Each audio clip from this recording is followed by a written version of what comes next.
Okay, it's connecting now and we're recording. Good afternoon. This is Bill Klingberg with SCORE. Welcome to our fourth or fifth webinar. I don't remember how many it's been, but it's a new thing to me.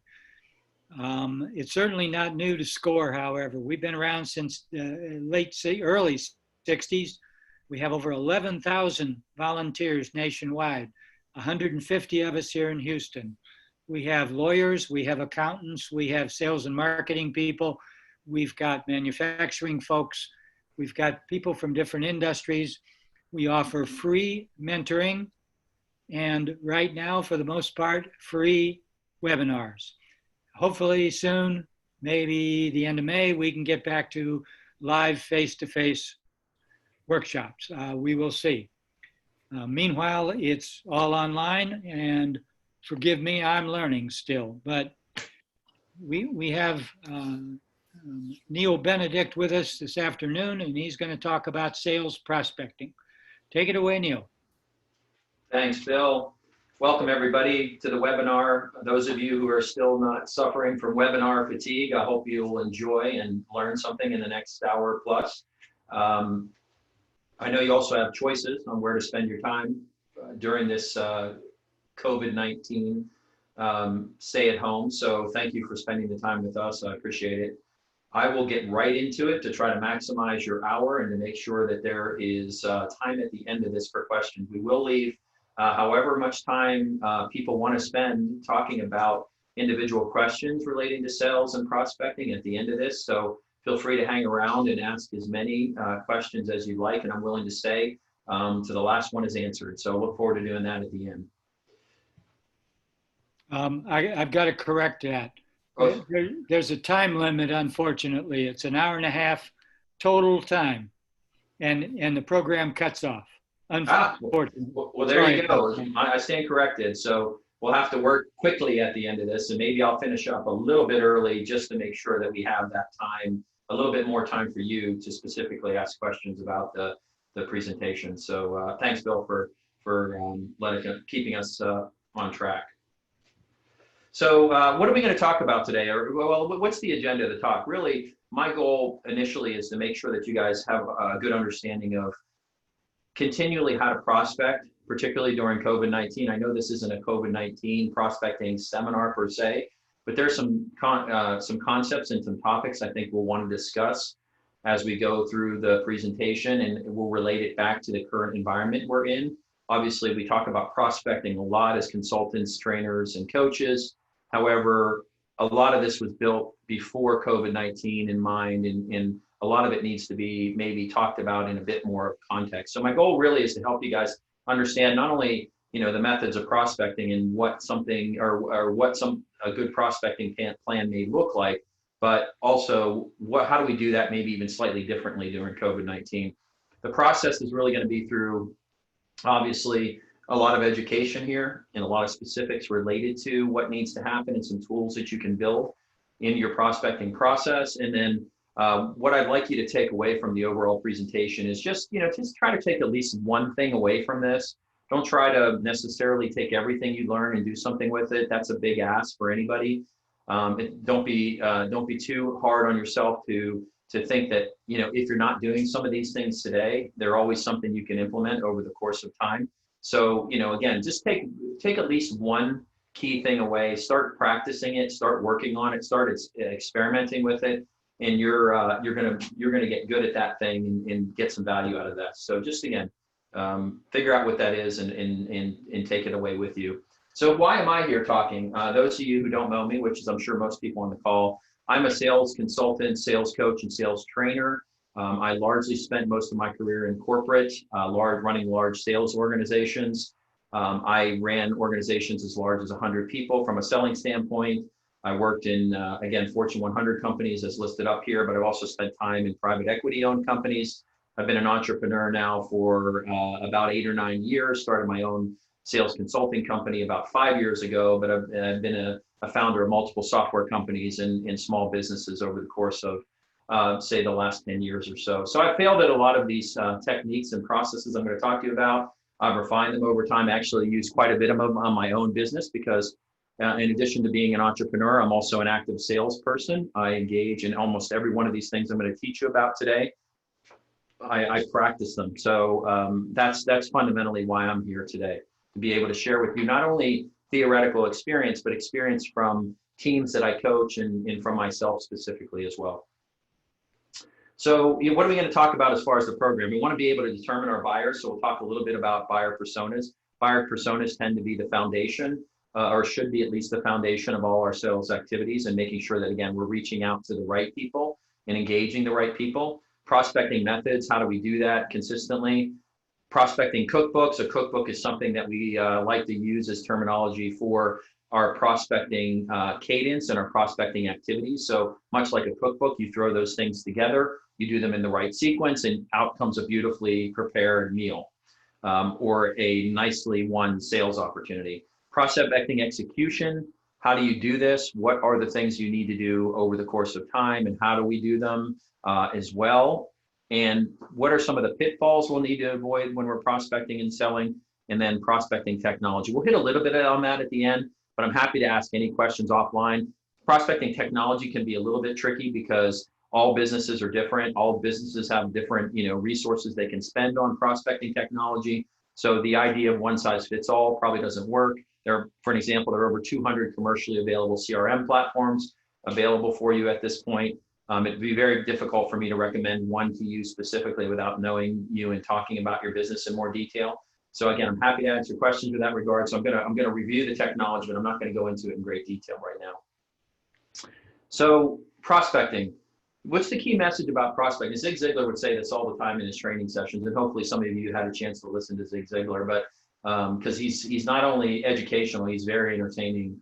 So if you're looking for sales advice or some sales wisdom, anything Zig Ziglar had to say about it is quite interesting and useful. However, he would often say salespeople, and in this case, business owners as well, who don't prospect would have skinny kids, right? And he would say oftentimes that salespeople need to understand that as their core philosophy when they enter into the sales business in general or into the selling career. Prospecting, the hardest part of the selling process, the most grueling part, and probably the least fun part of selling for most salespeople is that prospecting. So really, you need to get yourself into the mindset of prospecting when you're running a business, when you're starting a new sales career, when you're trying to generate revenue, meaning you're going to have to spend a lot of time figuring out who to speak to, and you're going to have to spend a whole lot of time reaching out to those people to generate conversations.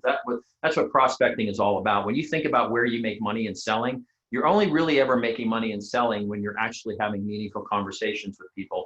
If you're doing anything else to support the sale, yeah, all that activity is important.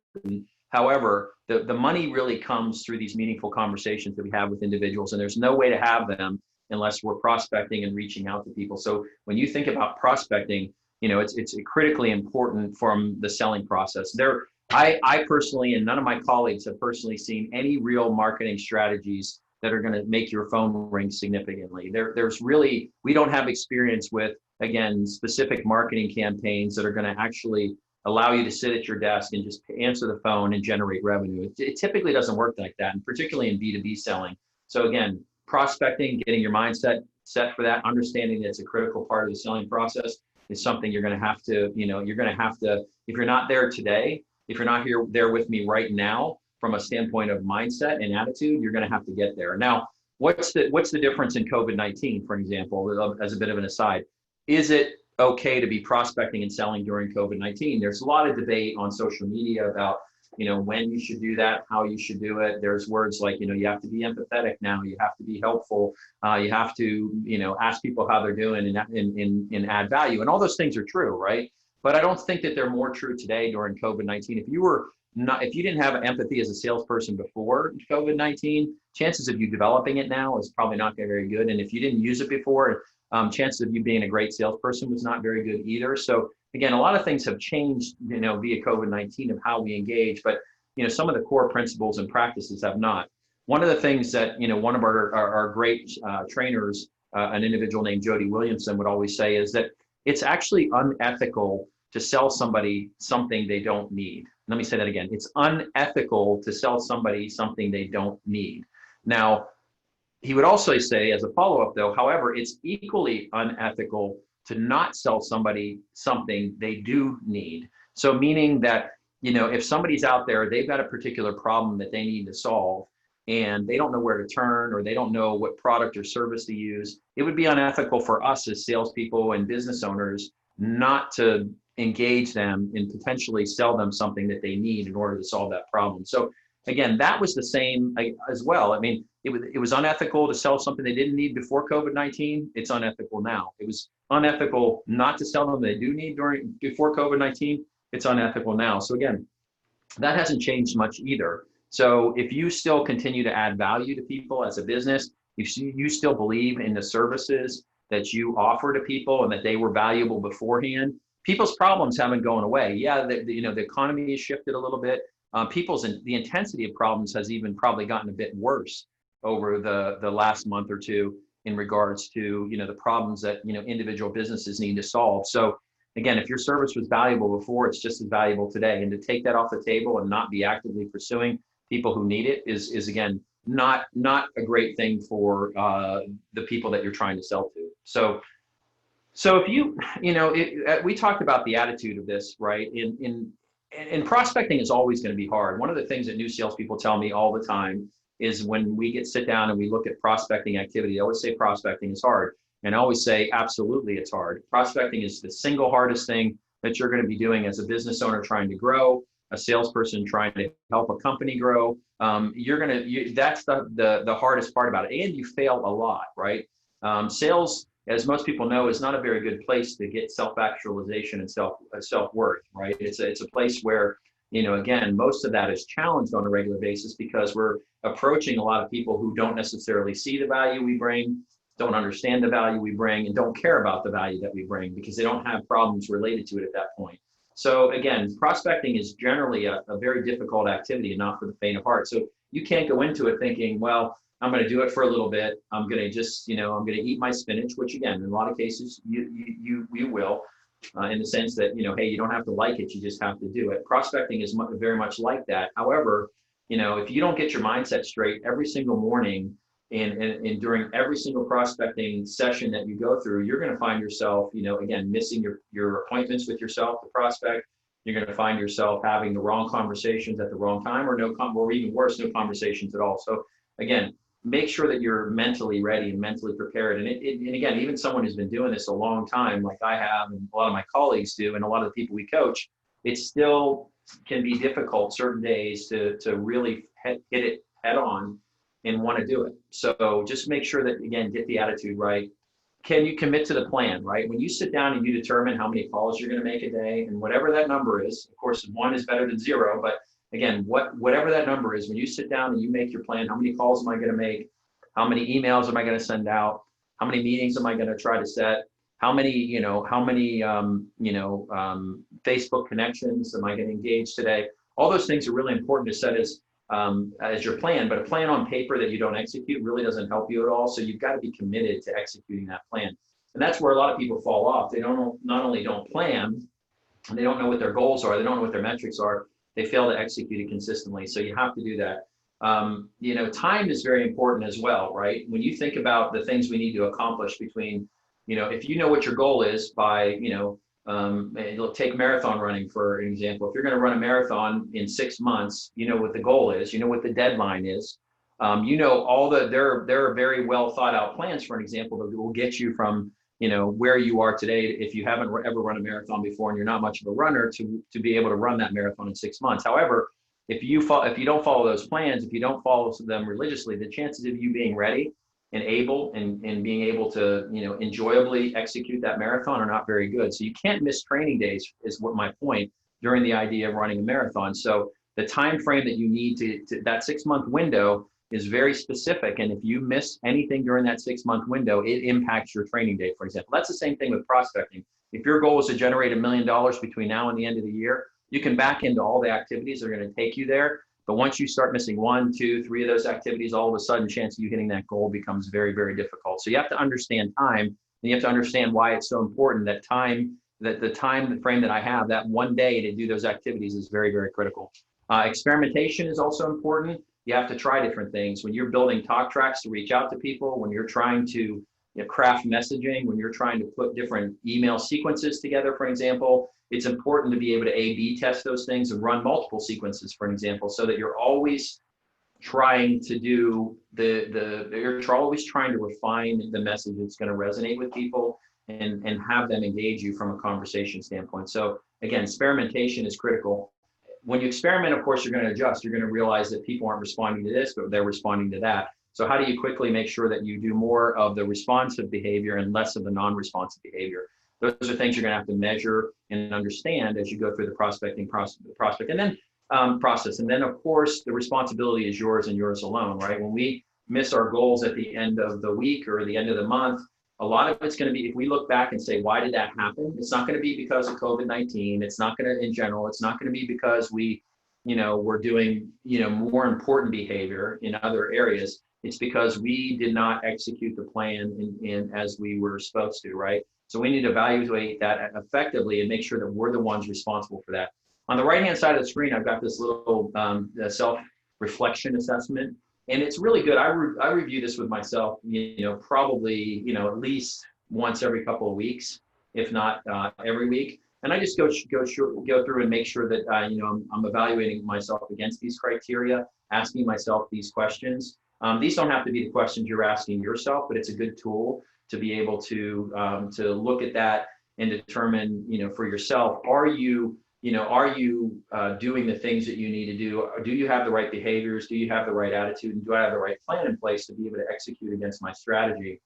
And if you're not using a tool like this, I suggest, again, you either build your own or use this one to be able to make sure that you're engaged in that activity effectively. So let's talk a little bit about our target markets, right? How do we look at our target markets and how do we determine what those are? So I'm gonna go through this relatively quickly. And again, I'm happy to discuss this later, but we typically look at things like industry, what I want to focus on. Here in Houston, for those of you in Houston, we have a couple big industries that tend to drive a lot of the economy and a lot of business associated with those. So again, we tend to focus, for example, on the industry we want to pursue. That's one criteria.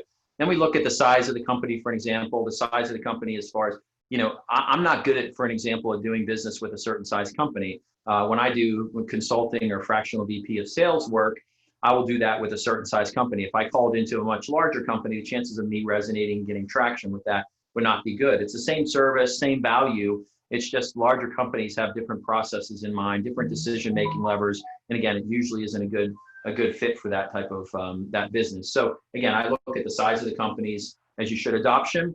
Sometimes if you're selling technology, for an example, there are industries in general that are slower at adopting new technologies. If you're again, innovative and you're trying to get people to utilize your technology, sometimes you need to go to a place where, again, people are early adopters versus, slow adopters of that technology.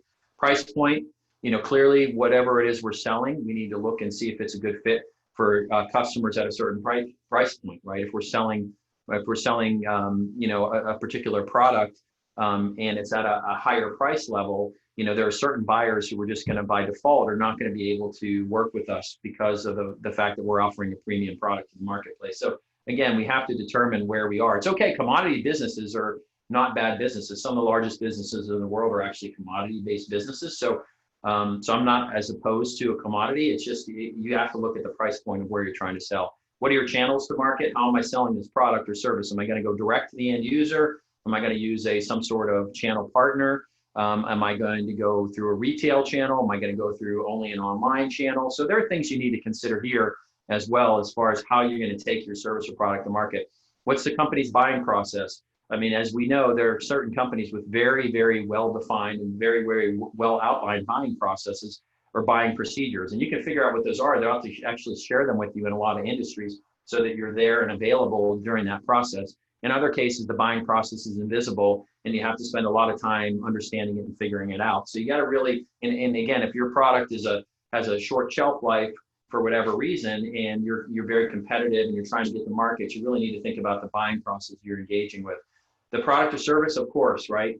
Do I have the right product or the right service for the market?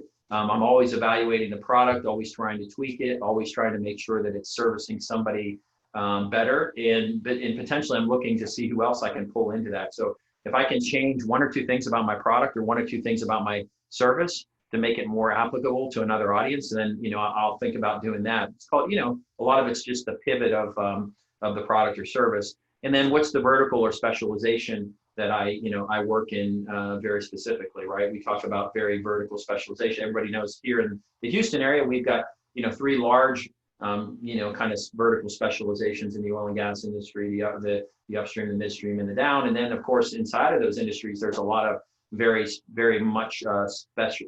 There's a lot of specification and specialization in those, even in those, in the upstream market, for example. There's a lot of different specialization that companies offer in that space. So again, targeting your audience as specific as you can be. A great book, if you haven't read it, Book Yourself Solid by, I think it's Michael Port, is a good recommendation. It's a book, and he talks a lot about, being very appealing to a small audience is much better than being slightly appealing to a massive audience, right? So particularly us as smaller entrepreneurs and business owners, we need to think through, okay, well, how do we be as appealing as possible to a small number of people? That pond allows us to be really good. And then once you're good in a particular pond, it's easier for you to jump to the next pond. So, making that small at first is usually better. Again, that book is Book Yourself Solid by Michael Port. Again, if you haven't read it, I'd suggest you pick it up. So we go in, once we kind of understand the higher level, of the target markets we're going after, you get into the idea of the customer profiler and, what are the characteristics of my sale, meaning, what's the buying process, what's my sales process look like, so that I can match the two up. So if you have a really relevant sales process for the buying process, you can move deals along faster. You can influence the points in their process and in a much more comprehensive way if you know what theirs is. So again, understanding the characteristics of that and how my sales work, the ideal companies I'm going after. Again, we talked about target vertical specialization, but who are the ideal companies? Some of those companies in the specialization are good targets and fits for us. Others may not be, just based on the way they operate and where they operate. Industry triggers, what's happening, around in industries that make your product. And a lot of people buy on trigger type of events. If anybody who sells in the midstream knows about turnarounds and plants and facilities, those are sort of trigger events, even though they're planned. But there are lots of trigger events that are happening all over, particularly now during COVID-19. And if you have a service that supports and helps people, for an example, right now during this transition, again, you can see those triggers. You want to make sure you know the who, the name, and the titles of the people you're trying to reach out to. So a lot of you'd be surprised how many salespeople I talk to who don't have identified sets of titles for people they're trying to pursue. They just sort of know generally where people fit, but they don't know the names of people. They don't know the titles. They don't really know why those people would be important to they don't know if they're influencers or buyers. So a lot of times we don't really have this framed up in a way that helps us get through to people quicker. What are their concerns, pains, basically what problems are you solving? Wire cuts, think about this. This is really a fundamental question, is how would the buyer be different after they buy your product or service, right? Why would they be any better, by engaging with you in business, right? And those are questions I think it's important to ask yourself as an entrepreneur and salesperson is, will they be better? Excuse me, and if they will, how? And then of course, pain indicators, right? Pain indicators are things that, pull us into the conversation, give us some indication that, of course, there is something under the surface, but pain indicators aren't the real problem in the pain. So, as a salesperson, you want to make sure that, yes, you listen to the pain indicators, but you're not really trying to, those really are not, those are really not the fundamental problems. Those are probably more symptoms of problems, but symptoms of problems can be very helpful. So as you're diagnosing people's pains and challenges as a business, understanding what their pain indicators are is a really good idea. And this is a tool on the right that we use a lot in that process as well, the ideal company profile, or a lot of what we talked about. So who are once you decide who your buyer is, the who and the title and the why they buy, targeting those ideal customers is really important, right? The buyer persona specifically, right? So really what you want to do to build a good buyer persona is, again, we talked about this before, brainstorm. If you don't know exactly what problem you're solving, or if you think you know, but you're not quite sure, brainstorm the problem, write them down, try to understand, okay, these are the 6 or 10 problems I think we solve. These are the one, and then stack rank them. in order to say, yeah, this is probably the biggest one we solved. This is the second biggest one. And make sure that, again, when you go through and you understand what problems you solve, you're going to be much more effective in kind of targeting that ideal. Demographics, gender, things like gender, age, interests, locations, occupations, income, education, some of these things are more valuable for, business to consumer than they are from business to business. But in a lot of cases, business to business can be quite interested in these things. If you're a law firm, you're a financial firm, for an example, you're selling financial services to companies or individuals, it's really important to understand these things. So again, as much data as you can figure out about your client or your potential person that you can help, the better. So demographics is one of these things that probably should be on your list to figure out. Understanding existing clients, it's a good way to build it as well. If you can write down the 5 best ways you've helped your existing clients, and you're able to find people that have those same issues and that look like they do in regards to that, that's going to be a much better way to target your clients.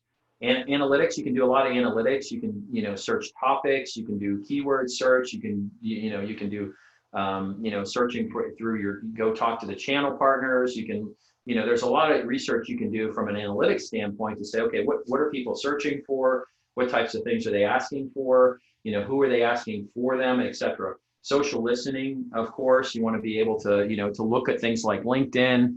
You can go to places that will, like Facebook.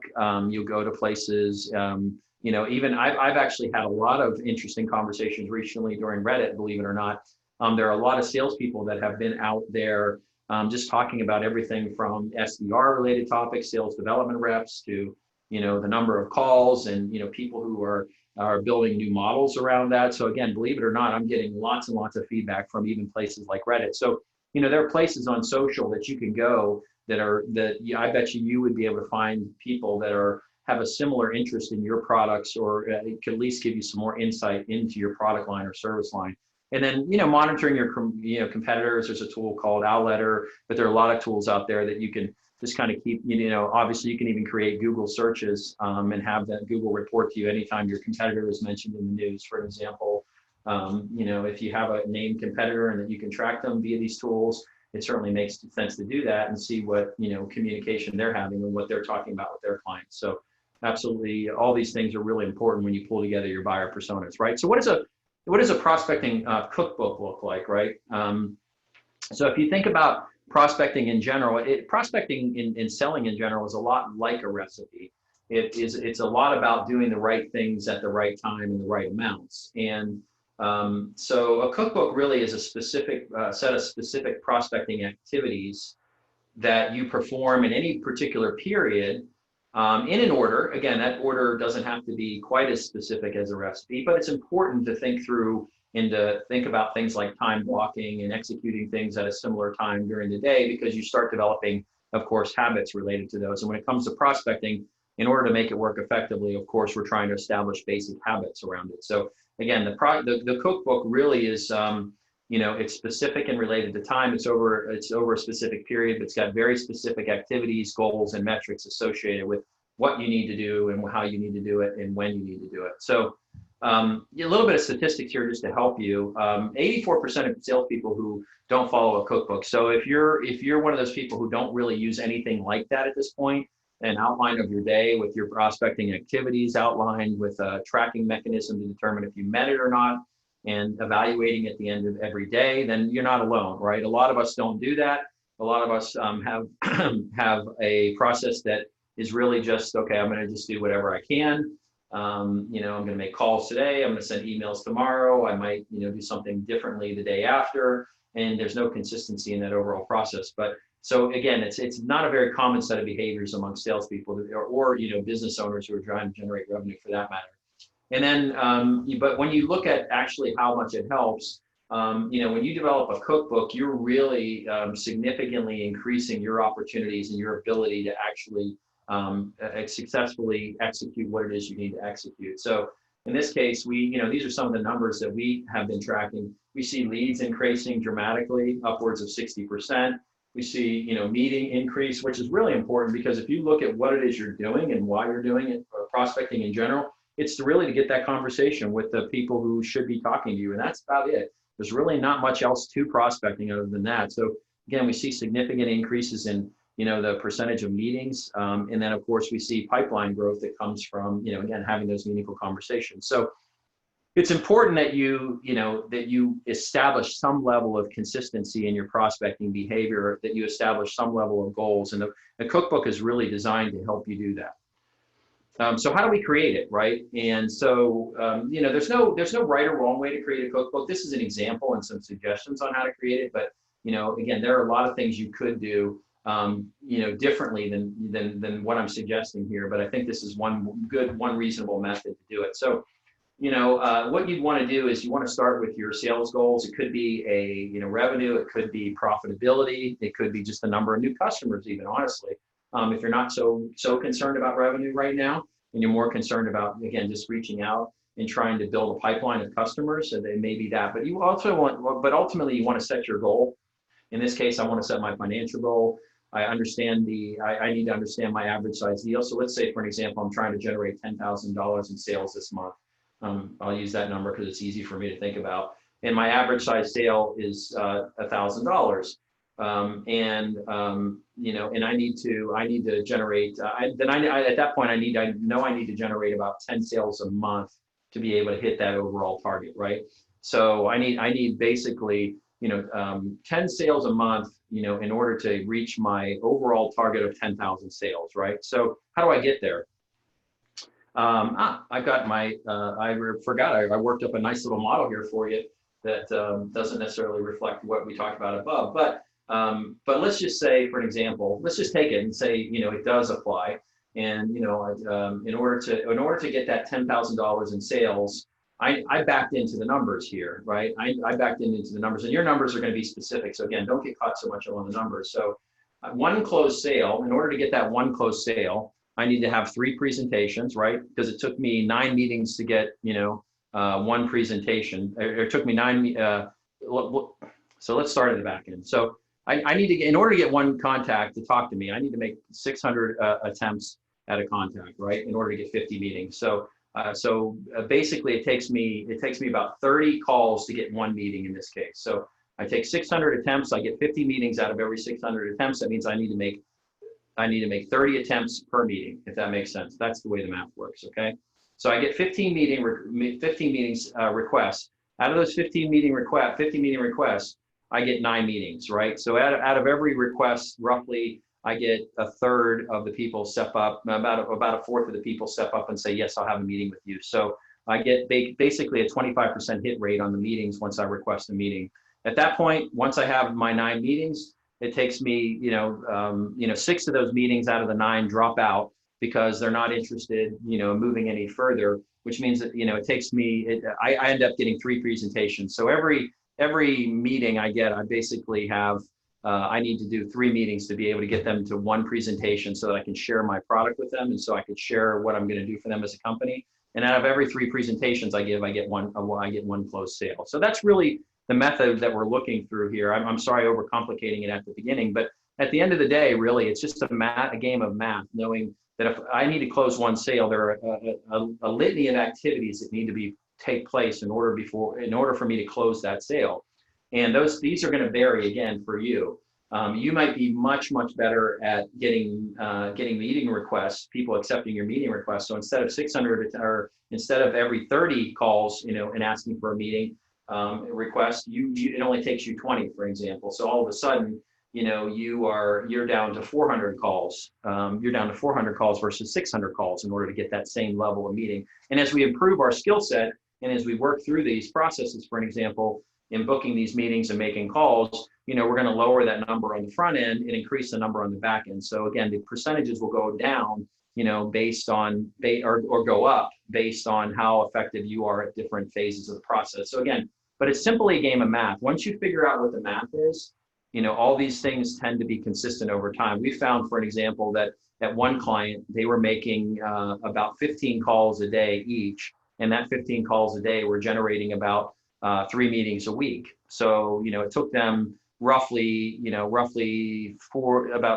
let's say they were making about 75 calls a week in order to get those 3 meetings. So in order to get, the 6 meetings and double their meeting requests, they had to move from 75 to 150. And once they started doing that, we started seeing, that consistently happening week over week, month after month. So I'm pretty consistent now. When I look at their metrics, every week that they call 150 people, they're getting the same number of meetings consistently, right?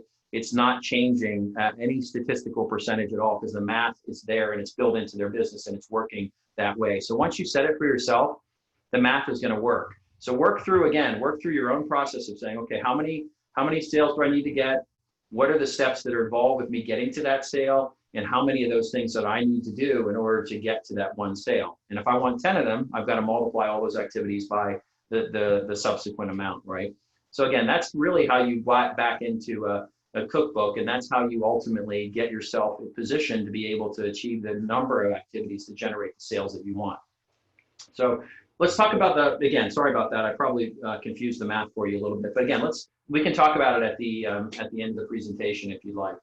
So what are some of the prospecting methods? Of course, proactive outbound calling. One of the things that we have to do in this environment is proactively outbound call. Now, not a lot of people were doing walk-ins anyway, to be quite honest, but cold calling is one of the things, so I don't know how much of that's really changed dramatically from a prospecting standpoint, unless your business was heavily built on walking in cold and talking to business owners. It probably hasn't changed that dramatically in the last, month. However, cold calls or prospecting outbound calls is one of the things that salespeople talk about all the time, but seldom do, right? So, this is something that, again, could be the lifeblood of your business, particularly now during this COVID-19. And if you're not doing it, then it's something that, again, I don't know how you're going to get around it. So you got to get really good at it, got to get your mindset straight for it, and start thinking about how I'm going to be making proactive calls. Networking. Clearly, face-to-face networking is off the table for now. However, you've seen lots of people, I'm sure you've been invited to a lot of them as well, where people are doing online networking. For example, they're doing a program of, you see people doing everything from Linners, Zoomers. I don't know if you guys have been invited to a Zoomer, but everybody is invited to this Zoomer, and they're business professionals or, social professionals, and they get together. They make their own dinner. Everybody sends out the recipe beforehand. Everybody tries to make that dinner out on their own, and then everybody gathers for the Zoomer, and they sit down and try the food together for the first time, and everybody talks about how the recipe turned out.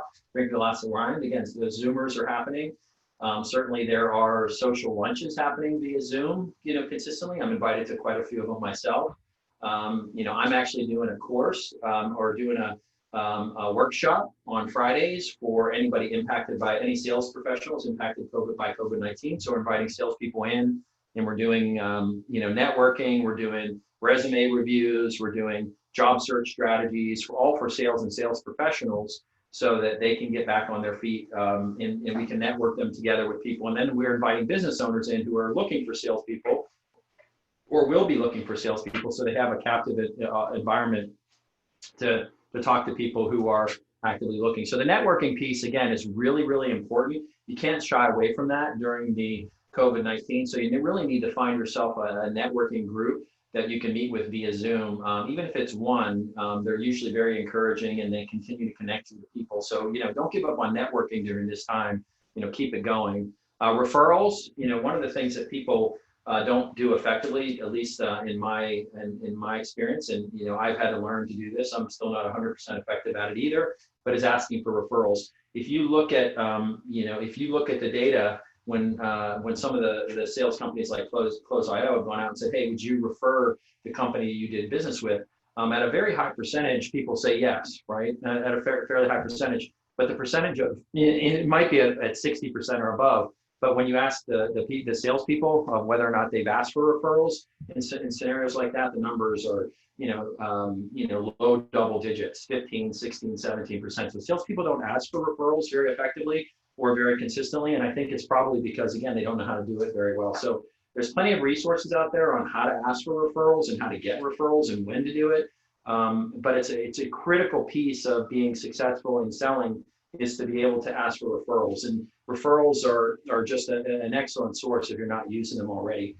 Talks and seminars, of course, go to talks and seminars, hold talks and seminars. I mean, a lot of people on this call, I'm sure, are experts in certain areas, but but try to give talks and seminars to people in situations where you can be helpful and you can engage people specifically. You'd be surprised at how many people will want to engage you at a talk and a seminar, and questions that you raise in their mind, and ways that you encourage them to think about problems differently. So if you can speak anywhere, just go and speak. It helps you as an entrepreneur. It helps you as a salesperson. It helps you, really understand what people are asking in related to your product, and you can be very, very effective at utilizing those. And of course, social selling, right? Look at social selling as an option at this point. There are certain ways to do it well. There are certain ways to do it not so well. For example, we've told people who are running sequences on LinkedIn, for example, stop running those sequences, because those sequences are probably not the ones you want to run right now during the COVID-19. But things like LinkedIn are still an excellent platform to connect with people. I think LinkedIn traffic is up over 300% in the last month, and it continues to grow. So posts are up. How many webinars are out there now that you can attend? So keep going out there producing content. Don't be just a consumer of content. Even if you produce a small amount of content, it's better to be able to produce that and get it out there and share it with people right now, because people are listening. People are looking for help. They're looking for people to inspire them to do different things, and they're listening, right? And then of course mail. We talked about mail a little bit earlier, I think, but mail is something I've been consistently doing. A lot of people are actually, right now during COVID-19, of course, mail is kind of interesting, because I know a lot of people are getting their forwarded mail. So companies will pack up the mail every week and send it out to the people that it came to. The good thing about mail is that mail in normal times, beyond COVID-19, reaches its intended recipient, particularly if it's a handwritten note, 90+% of the time. So I don't think I've ever made a call after I mailed somebody a handwritten note and where they didn't say, yes, I got your card, and yes, I heard the message. And so it's a very consistent method to reach people. And again, it's almost guaranteed, if you send a handwritten card to somebody with a little bit of information about who you are and why you're writing them, they're going to see it. They're going to read it. It's not a silver bullet, and they're not going to automatically become customers, but it's a really good way. Again, if you absolutely have to get a message out to a target audience, if there's an absolute customer you need to win and engage, send them some mail, a handwritten note. They're likely to get it and read it.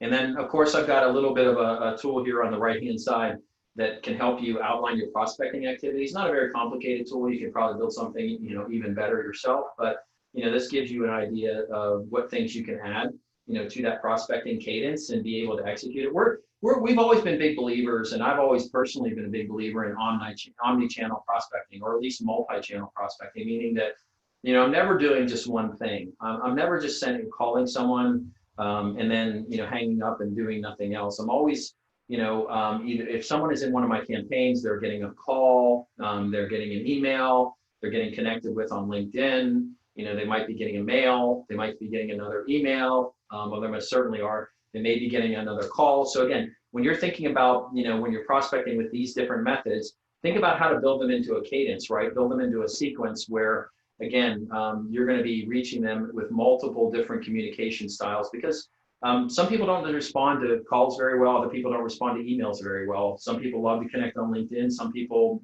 don't. So you got to be doing omni-channel prospecting and setting a cadence that allows you to be effective. I have a 12 touch point cadence over 30 days with prospects I'm reaching out to, meaning that they're going to have some sort of communication with me 12 times in that 30-day period. Now, you see the numbers. Any of you study sales know that it takes probably minimum 8 contacts to get someone to engage with you at this day and age, at where we are right now. And that may take more now during COVID-19. I haven't seen any data at this point or compiled any myself, but you're going to have to make consistent outreach to people in order to get them to engage you. And that's probably contacting them, I'm sorry to say it, more than 8 times in order to get them to engage you. Because again, this is a high volume activity, and it's important that you do it with a high volume mindset.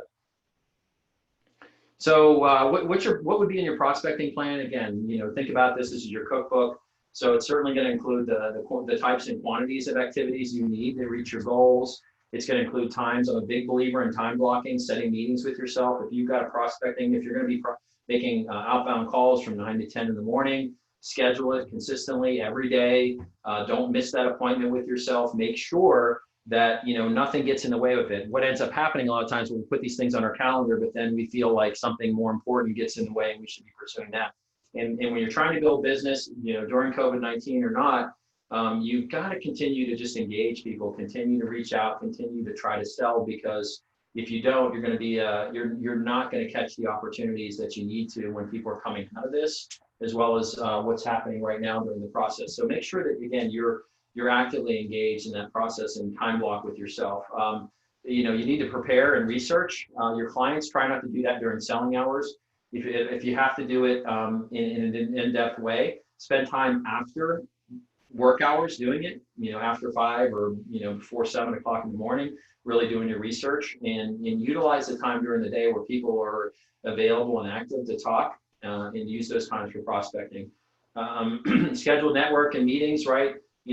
Make sure that, again, you've got meetings scheduled with people right now, right? I talked about networking earlier. Get into the Zoom meetings, get into meetings with people who are going to hold you accountable for your plan, for an example.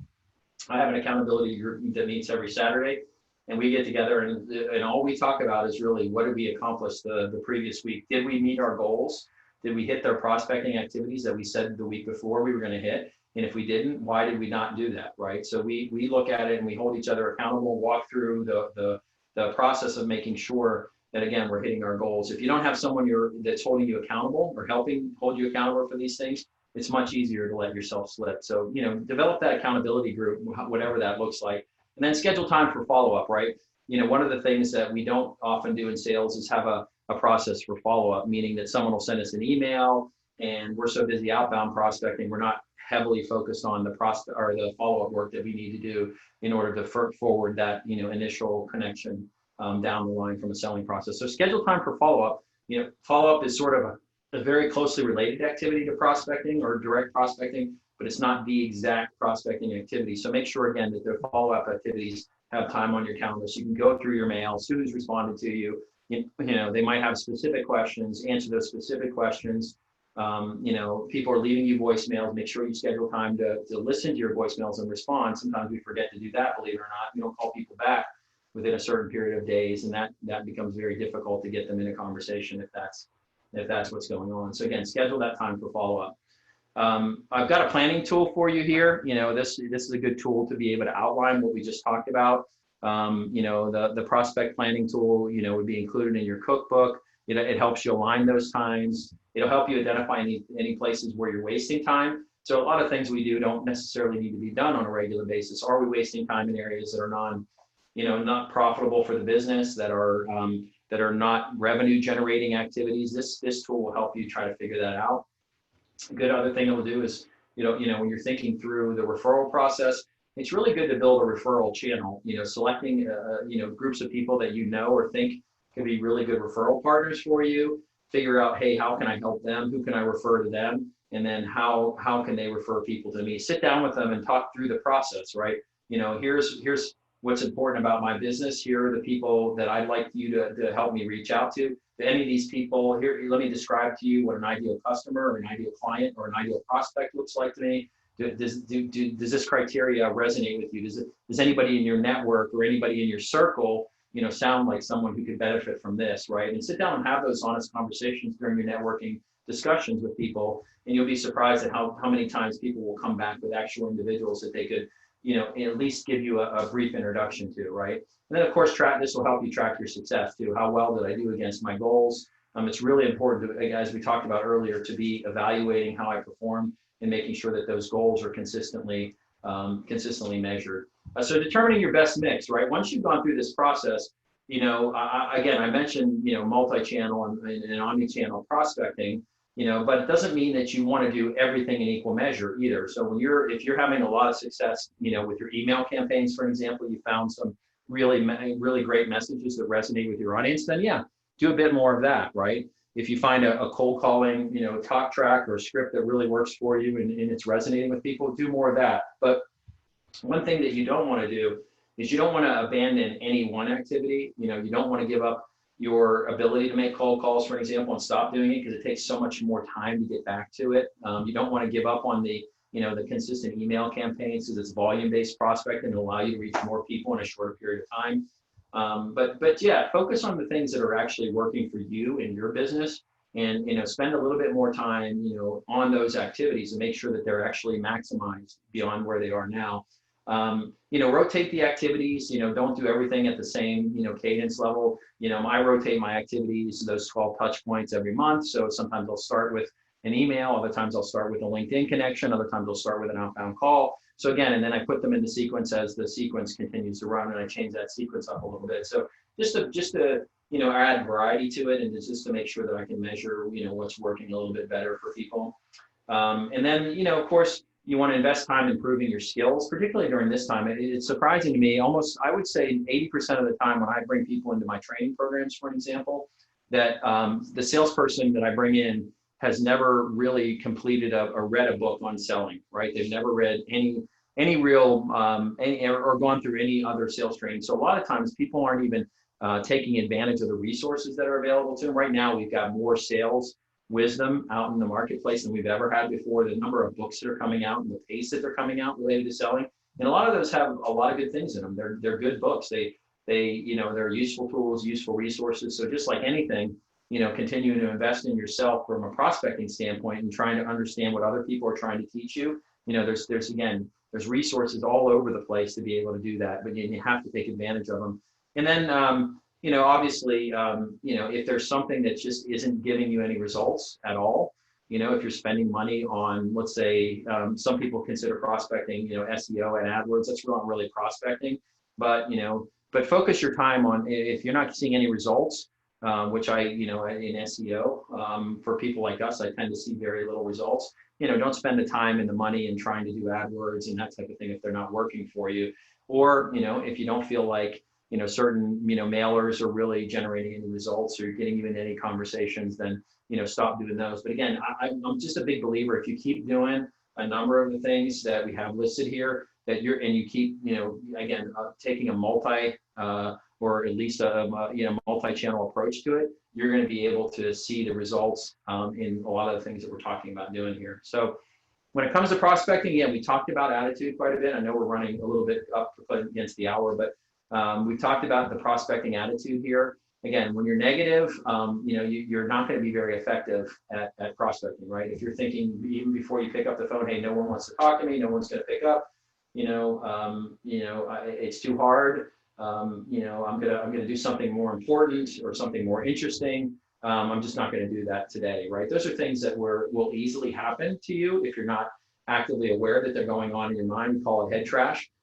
So a simple tip, there's lots of techniques, but because we don't have much time, a simple one is if you're sitting down to make calls and for some reason it's just a particularly hard day, which you'll have particularly hard days, but let's just say this is a particularly hard day, pick up the phone and call a friendly, call somebody who, your mom, your sister, your husband, your wife, call somebody who really wants to talk to you. Spend a few minutes on talking on the phone, not long, but just a couple minutes talking to them. And then just, get encouraged that there's somebody on the end of the phone who wants to talk to you. And it's going to help you, lay that phone down, pick up the call and call the stranger to talk to you. So, tools and tips like that can help you just get the day started and get you motivated to actually make calls. Unrealistic views of prospecting, you're too optimistic. You think everybody should be talking to you. A lot of times you'll find that, no matter how good your initial 30-second pitch is, people still don't want to talk to you, right? They don't really want to understand what it is you're doing. And, they have something going on in their world where they just can't engage. Don't take it personally, because again, sales is never about you, right? It's never about you personally. It's always about the individual on the other end of the line. So just make sure you realize that, and don't be too unrealistic about what you can achieve in your prospecting efforts, right? Don't be too aggressive. Again, never take it personally when someone hangs up on the phone, hangs up on you, or questions, why you're calling them. Just try to be polite and try to, deal with it directly, but, never ever be aggressive. And then, and never be, like I said, I use a 15-30-50 rule when I'm talking to people about the phone, right? So roughly about 15% of people will pick up when you're calling, for an example. And these are averages, so it could be higher for your business, but roughly 15% will pick up. Roughly 30% of those 15 will engage you in a conversation, meaning that they'll listen to what it is you're saying, and about 30 or about 50% of that 30 will will ultimately engage you to become a customer, right? So if you look at it that way, it's a relatively small number of people that will want to engage you for, when it comes to cold outreach. But, again, it's something that we need to focus on doing. So be practical, just have a realistic attitude, try to be positive, try to look at it as sort of a lot of our colleagues, for example, will be reaching out for no, because, if you're calling to get a no, for an example, in your mind mentally, when you get a no, it's sort of a win, you click it off, right? Not to say that, hey, you're being rude or you're trying to do something no, you're still trying to get people to engage you, but the no is the measurable part, right? The no is what I'm trying to achieve, and the no is what, helps me continue to keep going, right? If I'm shooting to get that no. So no is almost as good as a yes, as in prospecting, because again, you can set them aside, go focus your time elsewhere where there may be people out there who do want to engage you. So again, don't be afraid of the no's. Just believe in qualifying, asking a couple of good questions on the phone. Make sure you don't focus too much, for example, when you're prospecting, on trying to get people engaged at the moment. Try to get them engaged at some future part in time when you're not interrupting them, when they have some time to listen to you, when they have some time to engage your content, when they have some time to think about what it is you're doing as a company, and you're going to be much more successful in that regard. So don't be negative, don't be too unrealistic, and certainly be practical about what it is you're trying to do. So self-talk, again, everything's about self-talk. Everything's about our attitude, right? Don't try to, again, we just talked about, don't try to convert every prospect or suspect into a prospect, because they're not going to be. There's just certain people who won't understand what it is you do. They're not good fits for your service, and accept that and move forward. Again, it's really a scavenger hunt, and there's things you don't know unless you call and reach out to people. There's people who could be clients of yours, you're just not sure, but you've got to use some intuition, some research, and then be able to reach out to them and figure out if they belong in your overall prospect pipeline, right? Set a goal. We talked about this. Schedule time and develop your prospecting skills, all of which we talked about, but all of which are really continue to be extremely important as you go through a prospecting process, right? What are some of the biggest pitfalls? Again, we talked about a multi-channel. Don't rely on a single channel prospecting method. Don't just send emails. Don't just connect with people socially. Don't just make calls. Don't just send emails. Don't just mail people. Don't just do walk-ins when you're ready to do that again after COVID-19. Focus on a multi-channel approach. Don't delay your prospecting activity. Everything comes down to time. Time is ticking, and it will continue to tick. And if you miss your prospecting activity, if you have to make 30 calls a day and you miss those, you got 60 calls to make tomorrow, and chances are you're not going to make those. And then it just compounds over time, so you're going to miss the goal. Don't replace sales prospecting with marketing. A lot of people will try to market their way into, making their phone ring.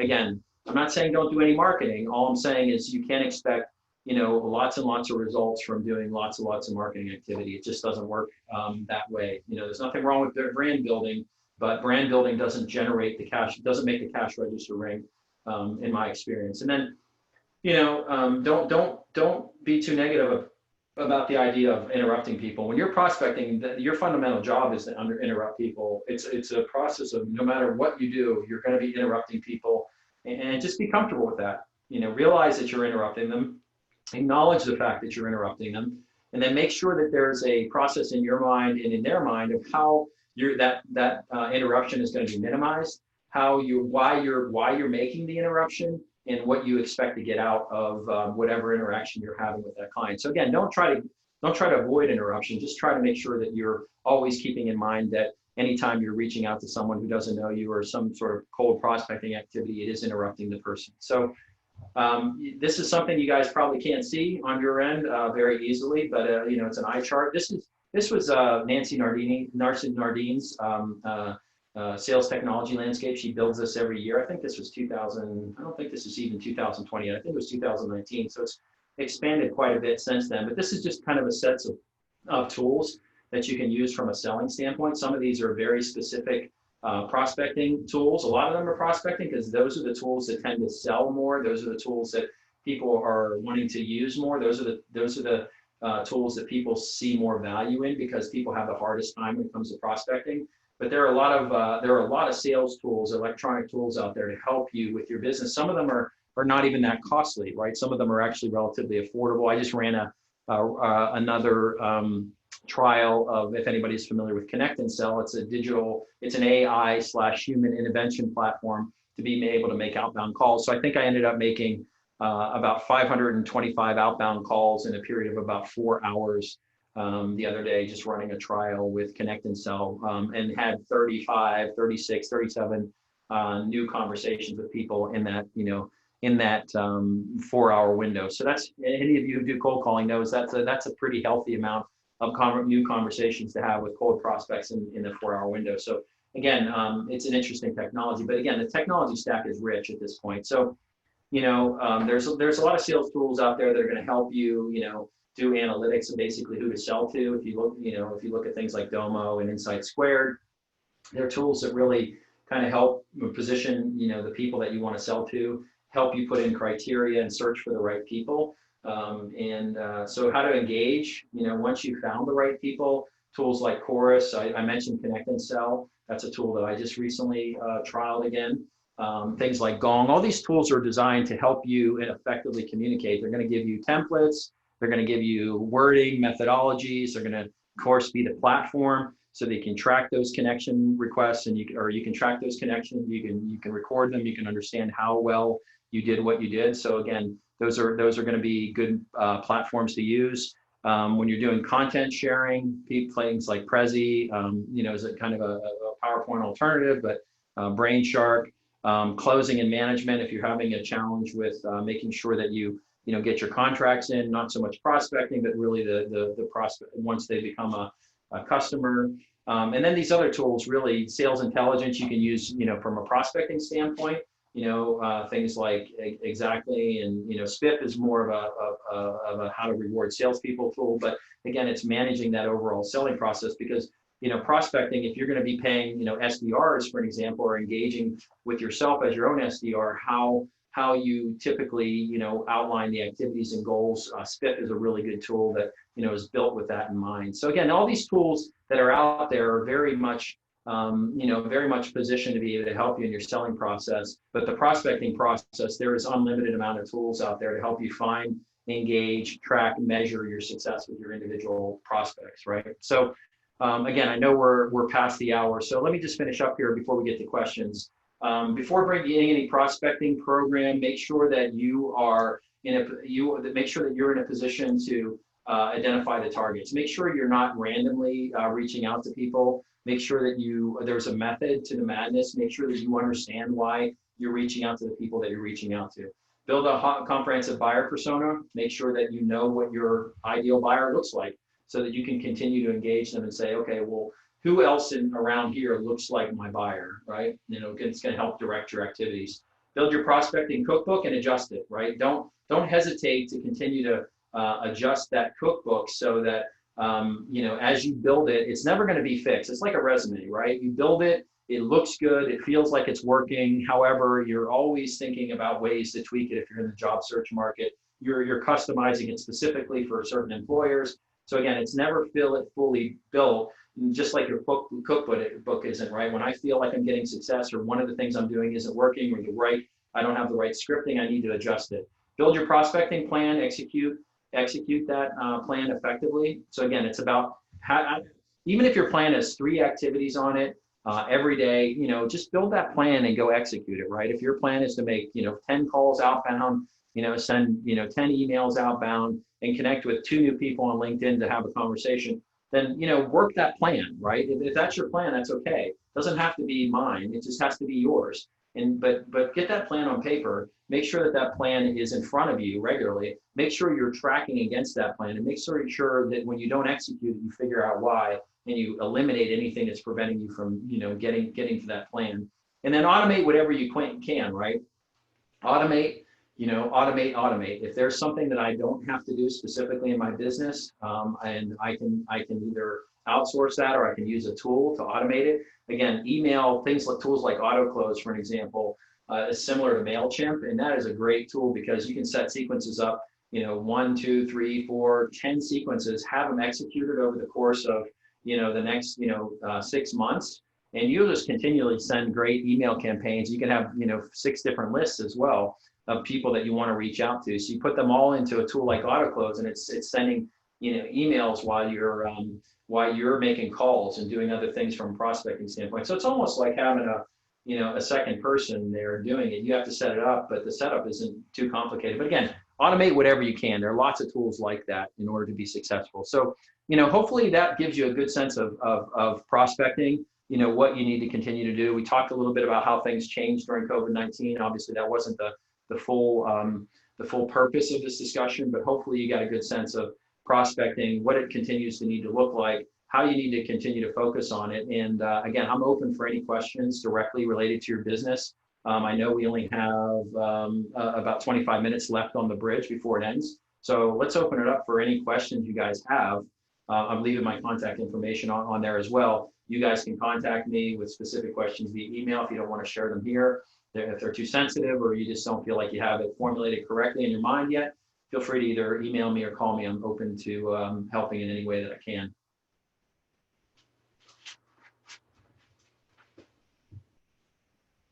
All right, I'm going to open the Q&A section here.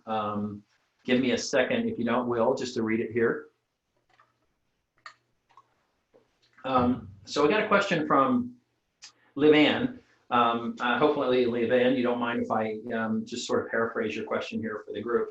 So Liv-Ann is saying that she's getting the feeling that it's insensitive to call at this time, especially when Houston hasn't hit peak COVID ID yet, or COVID-19 yet. She has a business. I won't necessarily say what that is. She's working on a case-by-case basis, but she doesn't want to call them and get them interested, only to tell them that we can't install. They can't do, because what part of the product is installed. So I think, Liv-Ann, that's a reasonable question, and I think part of it's determining how you want to work as a company, because if you're not able to go out and do installs at this point, either because you don't feel that it's safe or you don't feel like your employees would be comfortable doing that at this point, that's completely understandable. There's nothing wrong with that. However, just based on the fact that, your business tends to have a little bit of a lead time associated with it, meaning that, people generally are making the decision over a course of time, and then, they're not always wanting to, to do it immediately or do it, do it within the next week or two. It may not be a bad idea just to continue to have that engagement, reach out to people, acknowledge the fact that that this particular install or this particular product maybe not be the top of their mind right now. But I would be willing to bet that there are a lot of people at home thinking through this right now, your particular products and your particular services, thinking, wow, I've got some time on my hands. I don't like what I currently have. I'm going to be around now, so I can manage the project, that type of thing. Now, you're going to find some people who probably don't like that because they don't want, individuals in their home either, because they're afraid of that. But I would say that there's probably an equal amount of people that say, look, if you take the right precautions, then that's probably not going to be a significant issue. So the thing is, you don't want to assume. You don't really know where people are. You don't really know what they're thinking in that regard. And again, I think it's going to depend largely on how you want to conduct business from that standpoint. And it's going to be largely on how you can, how you can service those people during this time. But I'm guessing there's quite a few people who still want to hear from you and still understand what it is you do. So David asked the question, did not catch the book title you suggested, so please repeat it. So that book was called, I think I was talking about the book by, it's called Book Yourself Solid, I believe was the book that I mentioned. And I believe it's by Pope, is the individual's name. I'll have to check just to make sure that I have the last name correct. But it may not be Pope. I'm sorry, but it's a book called Book Yourself. It's a book called Book Yourself Solid. It's a fairly well-known book from a selling standpoint. And if any of you guys need that afterward, just shoot me an email and I can send you the direct link to the book. No problem at all. Will online sales become more popular? Nelson asked this during COVID-19. Well, I mean, I think most people aren't set up for, e-commerce, if that's what you mean. I think online sales certainly are going to go up. Even if you look at the numbers right now, the numbers seem to be in places where you wouldn't expect online sales to be up, they're up dramatically. In other places, they're not, right? So I think it's a mixed bag in that regard. I think we're all going to have to be, I think this model is going to change a little bit. If you think through, for an example, the data that was already prevalent before COVID-19, there's been a shift, at least in corporations or in people who have, relatively good sized sales teams away from, not away from, but the ratio of inside sales to outside sales has been gradually shifting from more inside sales than outside salespeople, because what they're finding in a lot of cases, even with corporations, is that a lot of times buyers prefer to interact with the salesperson via the phone than they prefer to interact with them in person. Now, this isn't, a hard, fast rule. This is the data. 70, I think it was a data that was acquired by, I think it was the Sales Institute or something, or it may have been an SBI. But 70% of the buyers, when asked how they prefer to interact with salespeople, they said via the phone versus in person. So I think that was already a trend that was slowly, I think that trend's going to be accelerated. I think when people think through what they're going to be doing in the next 6 months as far as salespeople, I think you're going to see even a more dramatic shift over toward inside sales resources, people who understand the process of inside sales and how to execute that role effectively. I even see it in some of the businesses I'm counseling and coaching at this point. How do we get good inside salespeople who can be effective on the phone and not have to spend as much time out engaging people? I think businesses are starting to realize, at least certain ones, that don't need the people there, who have been shied away from this, remote works environment, which a lot of companies have. And all of a sudden now they're forced into it, and they're seeing probably a certain number of benefits, some drawbacks, of course, but a certain number of benefits associated with being remote employees. So I think, more and more of that, engagement from a standpoint of a buyer, a standpoint of a project manager, a standpoint of a decision maker, engaging only via the phone is probably going to be more common and more common throughout the, in the coming months. I don't know if that trend will remain, but I have a sneaking suspicion that, more and more people are going to be wanting to engage in a complete selling process, introduction to close via the phone these days, and remotely online as well. So again, I think that's a trend that's coming, and it has been coming, and it's just going to be accelerated by COVID-19.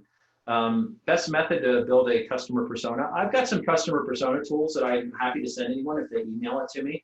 I've got some pretty good examples of things that my customers have built that I share with people. So we talked a little bit about it, David, about the persona builder, but I'm happy to send you what I have. That way you can walk through it. That's good. Often heard that a good product will sell itself. If that's true, a sales strategy for a good product is totally different from a less product. A good product that sells itself. I mean, I think there are a lot more examples of actually a good product not selling itself. So if you look at things like, the constant, you reference Beta versus VHS. Beta was a much better product, much better, constructed system in a lot of ways. You look at, Laserdisc versus Blu-ray. Laserdisc. Those purists, will advocate how good the Laserdisc was versus Blu-ray. But I don't necessarily. Certainly I've heard people say that. We certainly don't believe that. I think there's a lot of good examples throughout history where good products have been left on the shelf because people didn't sell them effectively and didn't really understand how to sell them effectively. So no, I think you need people to engage to solve problems, because selling, again, is about solving problems. And sometimes you need a salesperson to help people understand that they do have that specific problem, right? That needs to get solved. Because again, selling is not me telling you, that you need to buy something. Selling is about me leading you through a discovery process to determine whether or not you think you have a problem that it can solve, right? So really what I'm doing as a salesperson is driving that discovery process. And that's very hard for a lot of people to do, not impossible, but hard for a lot of people to do from a business standpoint. There's just too much information out there, too much data, too much noise. So, I don't think a good product necessarily sells itself. Sometimes you'll see things that continue to grow because it is a good product, but it took a lot of selling, for example, for Steve Jobs to get Apple,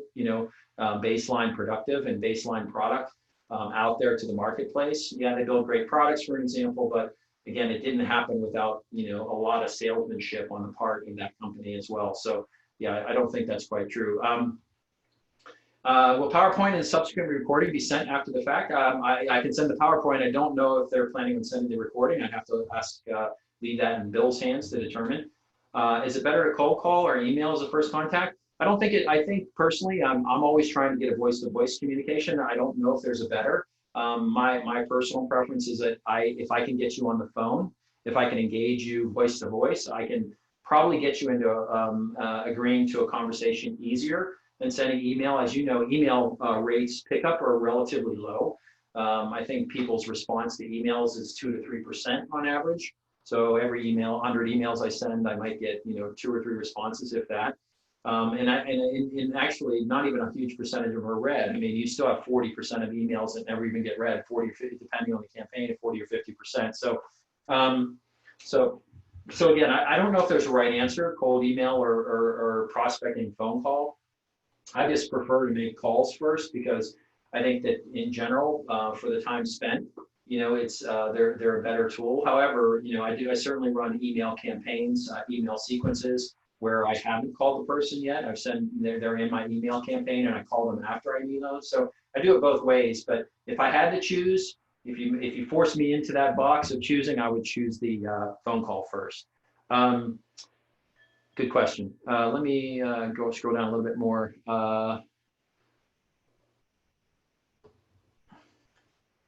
Sorry. You're welcome. Thank you, Garcia. I'm sorry, I'm just scrolling down through here. I do offer one-on-ones with clients, but not through SCORE at this point. I am not a SCORE mentor, and I don't want to step on anyone's toes at SCORE. Those people are awesome. They're really good, great mentors overall. I would be happy to talk to anybody if anyone wants to set up a chat with me via phone, obviously, at this point. I'm happy to do that. Anybody on the call who wants to ask a specific question, as I mentioned before. So Nancy, absolutely. If you want to schedule some time with me, I'm happy to do that with you, even though I am not an official SCORE mentor. How do we find best new markets? That's an interesting question. Evelyn asked that. How do I find new markets? I think it's, again, part of what we talked about is that you've got to understand, again, who's got the problems that you're solving, right? Who are the markets where, you're solving a particular problem that resonates with them. So for an example, I solve the issue of sales teams not performing at their highest and optimal rates. So I'm fairly fortunate in the regards that, that almost everybody has a sales team. Not all of them are underperforming, but certainly there's a good number of them that would like to perform better. And I can go out and find markets that are good fits for me. Now, certain markets aren't good fits for me as well, though. I don't really work very well, for an example, with financial service organizations. For people who are selling. Our company does in general, but I don't spend much time with those people because I don't think I add as much value there. I probably don't offer as much value for other types of markets as well. I mean, I come from a technology/manufacturing background, and that tends to be where I thrive and where I can understand businesses easier. I may not be as good in for an example, in the medical device industry, for an example. So part of me going after, markets is partially where my skill set makes sense, but even more so, who has the problems that I can solve most efficiently. That's where I start when I look at new markets is, again, who's struggling with the biggest problems related to selling and how can I help them solve them. So that's generally where I'd be at that point. So that's where I'd start with new markets. If you want some more detail, I can certainly go into that. Yeah, I mean, we certainly talk to people about, donors. A lot of the donor process, I actually work with a woman, one of our clients, who's actually has a fairly significant background in fundraising for nonprofit organizations. And, to be quite honest, a lot of what we've taught her, a lot of what we teach our nonprofits is it's not sales per se, but it's a very similar methodology. So we work a lot with nonprofit organizations who do fundraising and the people that sit in those seats and have to drive some of that behavior. A lot of it, again, is activity that resonates very closely or looks very much like prospecting activity for sales. So yes, we do engage, helping, nonprofits solicit donations or getting people skilled up at being able to do that, how to do it effectively. A lot of that's referral based. A lot of it's, engaging people and understanding, where personally their feelings lie related to donations and that type of thing. So a lot of what we teach around bonding and rapport, around, understanding pain, in this case, a lot of personal pain, is really a lot around what we teach, again, organizations who have development officers and representatives to be able to be effective at that. So yes, absolutely, we do that. There's a lot of that. Too much to go into via the call, but there's a lot of that. Yes, as a motivational, Nancy asked to do as a motivational speaker. Do I think that some of these things will work for her? And I absolutely think so. I mean, you're going to be doing a lot of the same types of outreach. You might be calling into associations. You might be calling into groups like Vistage. You might be calling into, I mean, you might even be calling into universities and schools, that type of thing. So again, I don't know who your target audience is, but again, a lot of what we teach in bonding and rapport, and a lot of the idea of, how we're going to engage people and finding what it is that they need, would work for a motivational speaker as well. I actually think that the Book Yourself Solid, I think Michael, again, if I remember Michael's last name, he comes from a motivational speaker background as well. He was an actor, a motivational speaker, and he does a lot of that speaking work in his business. And that's that he, and again, a lot of what he teaches and a lot of what we teach are similar. And he has a lot of good lessons in there and how he's built his motivational and speaking business, on some of his methods as well. So again, it's be a particularly good book for you, Nancy, I think. LinkedIn Sales Navigator. Yes, George asked about LinkedIn Sales Navigator. I didn't talk really much about LinkedIn Sales Navigator because that's, of course, the for fee version of the LinkedIn platform. So Sales Navigator is a really effective tool to be able to, if you think about a CRM and how it captures individuals, captures their name, their contact information.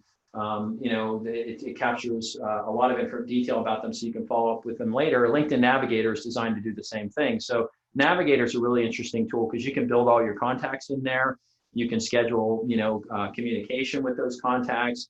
You can you can monitor their social media activity on LinkedIn when they switch jobs, for example. So if you're targeting, individuals using Sales Navigator, it's a great overall tool to get a lot more detail about the individuals that you're going to be reaching out to. You can find details of titles. You can dig into their contact information and much more in depth, et cetera. You can see their networks when you go on LinkedIn Sales Navigator. So there's a lot of features that tool will provide to you as a prospecting tool. It's not inexpensive. I think it's roughly $100 a month now, if I'm correct on that. It could have gone up, I don't know. But it's roughly $100 a month. I use it in my business quite consistently. But it's a great prospecting tool if you don't have another data source and if you want to use LinkedIn as a primary method of doing cold outreach. You really should have Sales Navigator if again, it's a significant part of your overall outreach. It's a great tool, very useful. So George, thanks for bringing that up. Absolutely. This is Bill Klingberg. Yeah. David Lurie raised his hand, so I'm going to allow him to talk. David, you're on. Thank you, Bill. Just want to make a note to the individual that requested or alluded to you being a SCORE volunteer. Our listeners can certainly access SCORE through our website, houston.score.org, and just look for the tab that says Find a Mentor, and you will be matched very quickly with one of our 150 volunteers in the Houston area. Thanks, David. Thanks, you. Dave. Someone asked what the equivalent to MailChimp is. I mentioned it's a tool called AutoClose, AutoClose, with a K. The reason I like that tool, to be quite honest, is because where you can't mail 10,000 people like you can in MailChimp, the challenge with MailChimp, as any of you who use it extensively or Constant Contact or any of those tools know, is that the spam filters have gotten pretty sophisticated with those particular tools. So, an increasing amount of those emails get caught up in spam filters. And then when you get caught up in spam filters, you get identified as a spammer, those types of things. Where AutoClose, you can't do 10,000 emails. There's an upper limit of, I think, maybe 1,500 per campaign. But the email comes directly from your own email server. So the emails come directly from you. So you're able to personalize those emails much more so than a tool like MailChimp or Constant Contact can do, which is again why I like tools like AutoClose. AutoClose isn't the only one like that. There's some other ones out there, but AutoClose is one that I've used and that I tend to like quite a bit for the ability to get the email through to the right people consistently. Where again, MailChimp and Constant Contact and those tools, yeah, you get some volume, but whether or not you really really whether or not you get, what you need is probably not as good as what's going to happen when you use a tool like AutoClose. Thanks for Diego for posting the Book Yourself Solid. It's Michael Port. Thank you, Diego. I was calling him Pope after a friend of mine, but yes, it's Michael Port. He that again, it's a very useful book that I would recommend. If you're skeptical, read the first half at least. It's much better than the second half overall, but the first half of the book is actually quite good. Are there any good tools to secure leads for health and life insurance for small groups?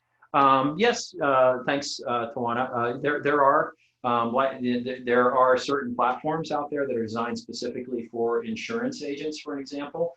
But there are certain, tools. I mean, depending on, you didn't identify here whether it's commercial or residential or, individual, that type of thing, which is okay. But there are certain tools out there that focus on the life insurance industry that allow you to reach out to contacts and will give you even, some insight into renewal dates certainly for commercial insurance, if not residential. So yes, there are tools out there. I can't remember them off the top of my head, but if you want to email me, I've got a good friend who uses quite a few of them on a regular basis in his business, life insurance, or commercial. He does commercial and residential or individual insurance. So happy to send those to you. Lead generation books. I'm in real estate. It's interesting. I don't know if they're lead generation books more so than prospecting books. So a couple books I recommend in addition to, there's a book called Fanatical Prospecting, a book by Jeb Blount is his name, Blount, a really good book to look at from a prospecting standpoint. There is another book called Prospect the Sandler Way. It's a book in our network. A lot of people don't know, but the Sandler publishing arm has over 100 available books. We're the largest publishing house for sales-related material in the U.S. So it's a book called Prospecting the Sandler Way. If you're interested in a book on prospecting on LinkedIn, we've got one of the better resources there as well. It's called LinkedIn the Sandler Way.